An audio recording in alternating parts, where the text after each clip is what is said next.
Hi everybody, I'm Alice. I'd like to start today by actually doing something just a little bit different.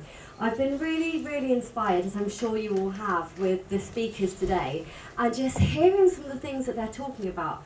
We're talking about really huge, scary movement, big goals, and they got me thinking about me and how I feel really scared of some of my goals, and I'm not trying to build equality in football or anything like massive like that, but yet they feel really scary. So I thought that I'd start with just a little exercise on how we can move past that and cheerlead ourselves. So this exercise, I think it works best if you write it down. Now I know that in our goodie bags we were all given a pen and a pad, so if you want to take it out, you can do this in your head if you want to. I am a very visual person, so it does work better for me. Sorry, I just realised I've not got this one. Oh, you're doing it, are you? Okay, so I'll get on with the exercise anyway. So I want you to think about, just really quickly, some goals that you might have or something that you want to achieve that maybe feels scary. Maybe you're trying it and you're struggling with it, or maybe it just feels outright impossible. Okay, but just a really quick thought. Don't worry, you'll understand why it leads into this in a minute. Okay, so just write down whatever it is, just a couple of things. We can't spend too long on it, but any goals or things that you have that you want to achieve that feel a little bit scary. Just give you some examples. Maybe it's career progression. Maybe it's, I don't know, writing that book. Maybe it's a fitness goal. Maybe it's, I don't know, just anything that you've got in your mind that you would like to achieve but it's feeling scary. Just give you a little bit of time to do this. Now I am going to whiz through this, so feel free to kind of like repeat this at home. And actually, my advice to you is to repeat this often. Once you've done that, once you've got a few things down, then I want you to think about some things, some big things in your life that you've achieved already, that at one point felt impossible. So before you'd achieved them, they felt pretty damn near impossible. I want you to write those down as well, or just keep them in your head if that's how you're doing it. Now, as you're writing down these things that you've already achieved, that once felt impossible, I want you to think about what that felt like. What did that thing feel like before you achieved it? How did you feel about it? And now, how do you feel about it once you've achieved it, now that you've achieved it? Does it feel the same way that it did then? Does it still feel like this scary goal that you can't achieve? No, because you've already done it. Now, my point here is that when you believe something, your brain likes to find examples and evidence to prove this, to support it, to prove that right. So if you're feeling like, well, this is too hard, or I can't achieve this, I can't do this, then your unconscious mind is going to bring things to your attention that give you evidence that that is true. Okay, so this exercise helps you to consciously reprogram your brain to show you the evidence that you can achieve these things. Now, if you keep doing this exercise, then you will find that you end up being your own cheerleader as default. So you end up cheering yourself on instead of talking yourself out of an idea before it's even had the time to live and breathe. So anyway, I didn't really mean to do this today. I just felt so inspired by what I'd heard earlier that I thought, well, we'll do something a bit different. I didn't schedule the time in, so I'm probably going to have to whiz through the rest of my presentation now. But I do think it's a really lovely example as well of how we can learn in the flow of life. Now, I have got to use my notes, because, we're short on time already, and we all do want to get home tonight. So I'm actually going to sit down doing this, which I wouldn't usually do. But I'm quite relieved as well, because I moved house at the weekend, and I'm recovering from a stomach bug. By the way, 0 out of 10 would not recommend moving with a stomach bug. It's horrendous. But I'm actually feeling a little bit woo, so sitting down suits me well. But yes, I admit that it might be a bit odd. So I hope that you can all see me and hear me well. Okay, agenda today. Importance of personal development. I know that we all know this, so I'm not going to spend too long on it, but I do think it's an important way to start. The challenge of finding time, integrating learning into the flow of life, talking about productivity and workload, goal setting and actionable steps, and probably not any time for Q&A, but I will share with you my LinkedIn if you want to ask any questions. I'm actually going to talk quite a lot about the things that Anna's already talked about, but in a different sense. So I'm a client success manager for GoodHabotz. We are an e-learning provider. So I'm talking very much from my own experience with 5 years of working with clients, helping them to implement our product and helping them to grow a learning culture and growth mindset. I won't spend too long talking about me, but I do want to just say that I have a really, really keen interest myself in learning and development. Okay, so that's a massive goal for me, is always learning, is always growing, and I can really resonate with some of the things that have been said today about burnout and how that can affect us in trying to achieve all the time and trying to learn, and a lot of the things that I talk about are the way that the influence can come from the top as well. So yeah, even if you do have people in your teams who have already a development and growth mindset, like that's not always enough. You know, there does need to be support there as well.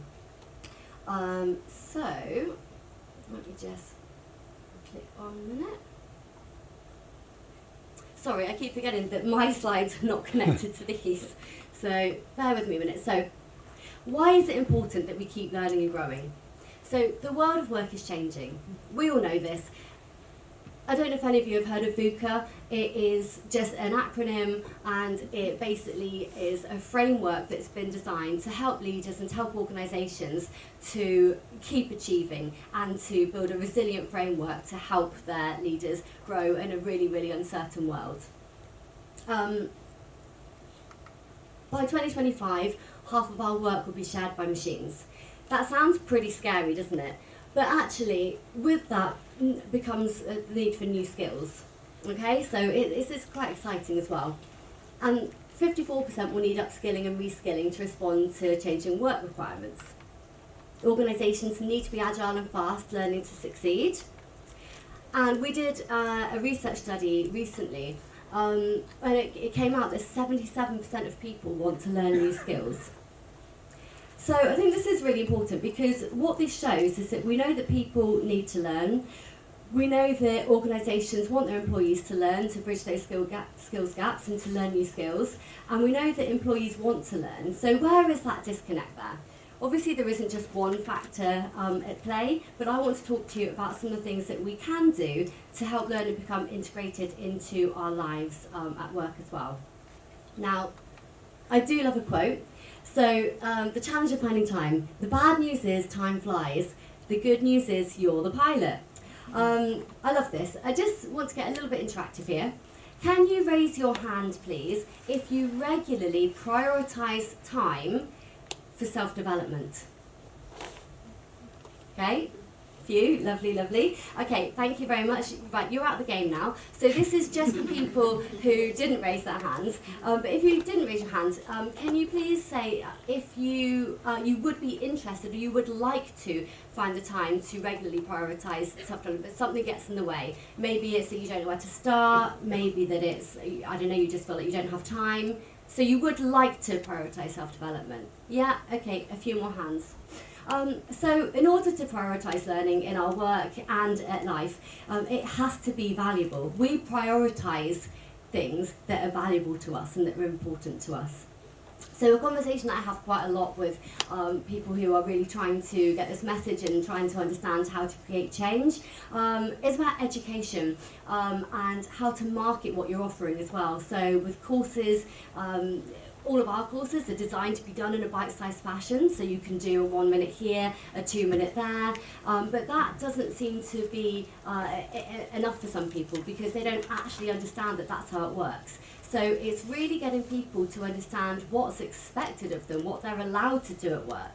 And yeah, normalise people doing courses at work and learning at work and doing snippets of it. So gone are the days when we've got time to do 3 hours of an e-learning course.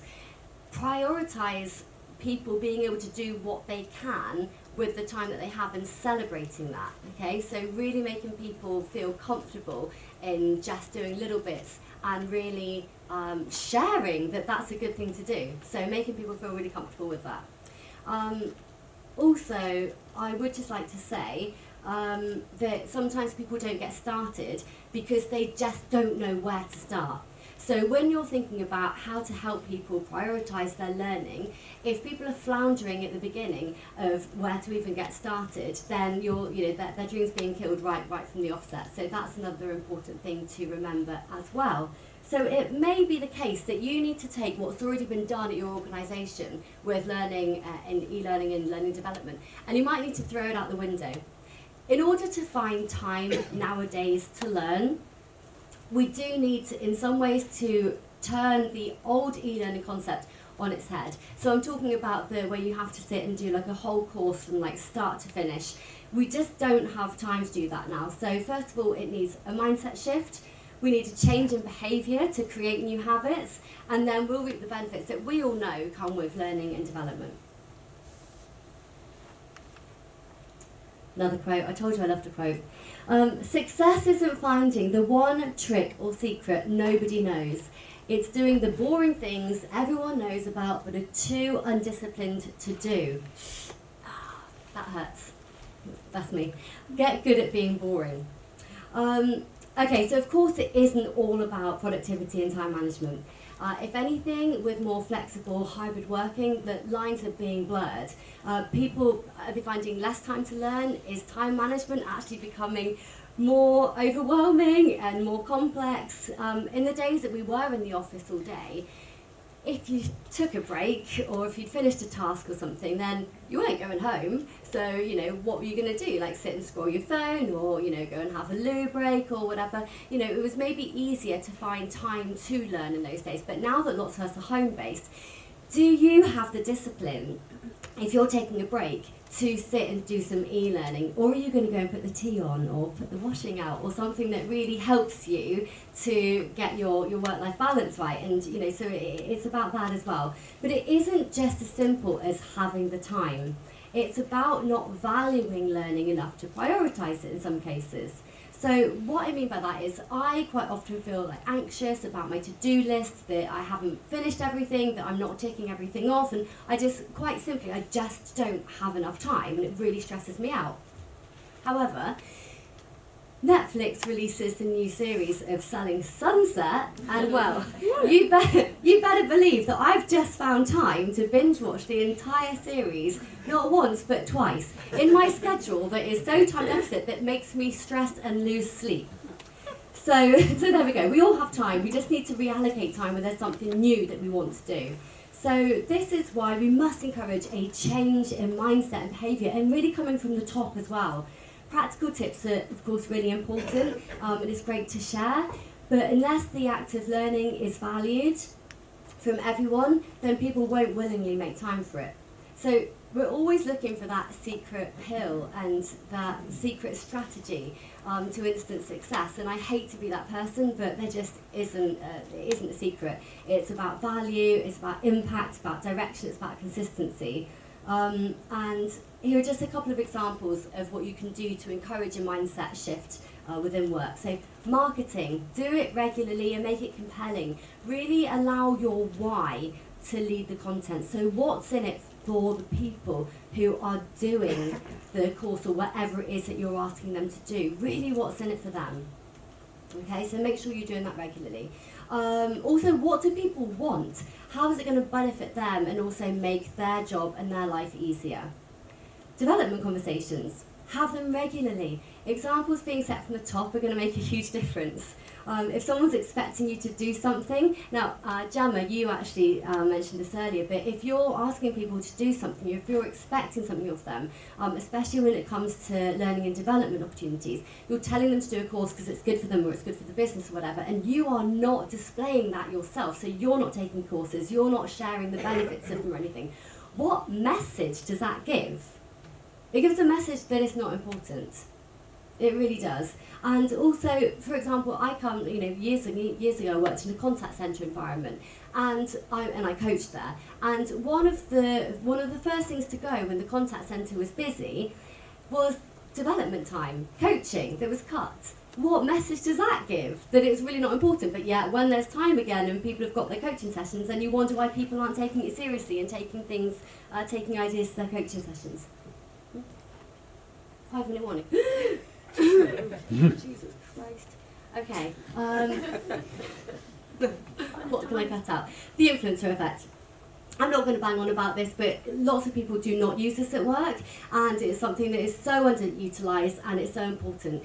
We actually worked with a company in Germany, and the CEO did a video for the company when they started working with GoodHabotz to say how excited he was about the courses, to say which courses he'd already started, which courses he'd already earmarked for his team, and that got sent around the business. I thought, bloody right, that is what we need. We need to see people at the top taking this seriously in order to know that it's a valuable use of our time, and also for people to know where to go with it.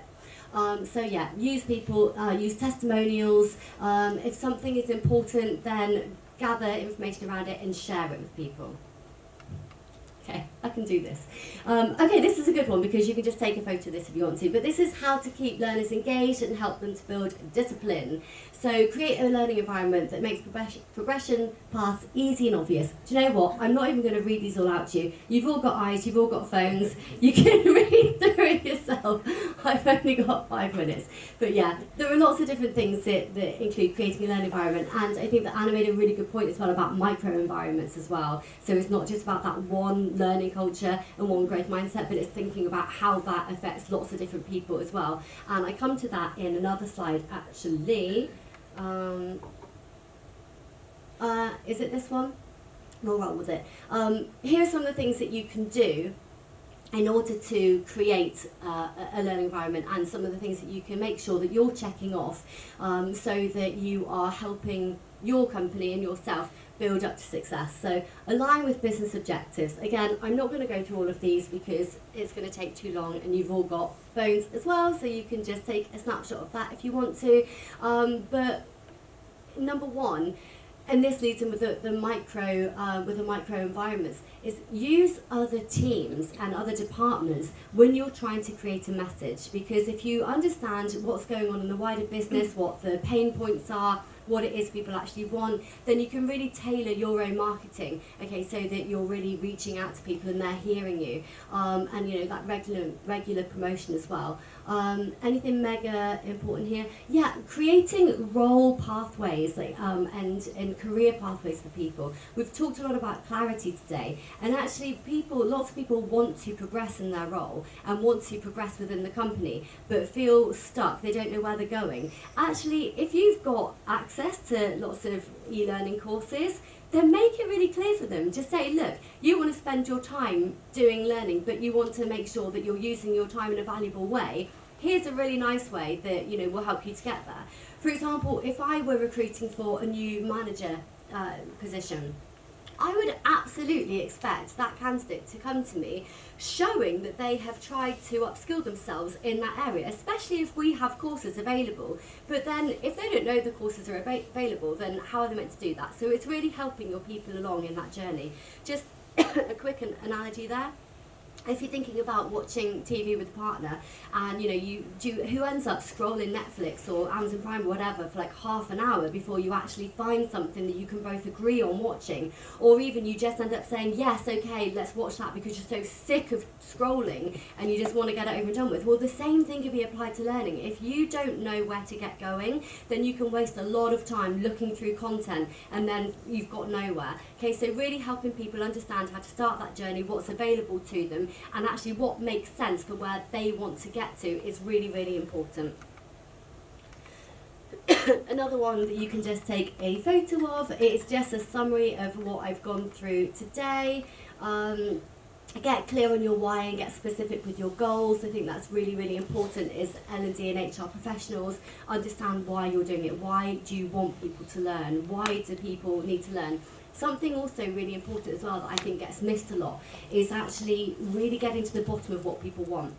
You could think that you are providing the best content ever, and that you're really hitting the mark because people have said they want development opportunities. So great, you've bought GoodHabotz, for example. They've now got access to all of these great online e-learning courses. But actually what they meant by development opportunities is that they want to get promotions or they want a pay rise. So actually, if that's the case, how is it going to help them by just chucking a platform of courses at them? No, that's where you can do things like creating pathways so that they understand how to reach that progression. And just to leave you with another quote: if nothing changes, nothing changes. If you keep doing what you're doing, you're going to keep getting what you're getting. You want change, make some. So I really have run out of time now. But just to summarise, in a day where we know we don't have time to get everything done and to cross off our to-do list and all of that, it really is thinking about how you can look at things differently, how you can look at a mindset change, how you can look at helping people to understand what's in it for them, and how you can really help that message come from the top. Because if the top aren't promoting that same message, and if that message isn't running through the veins of that company, then you are going to increasingly find that people don't have the time for and don't make time for learning. So we haven't got time for Q&A, but if you do want to have a look at what we're doing and have a look at some of our courses, sorry. There we go, back in the game. There is a QR code there, and if you want to scan it and if you want to have a go at any of our courses, you think it might be something that is useful for your company, then please do. You get a 14-day free trial. You can look at our online courses, you can look through our self-insight assessments, which is a huge way to get people started on their journey as well. And of course, if you want to ask me any questions, then feel free to connect with me on LinkedIn. And that's the fastest I've ever done.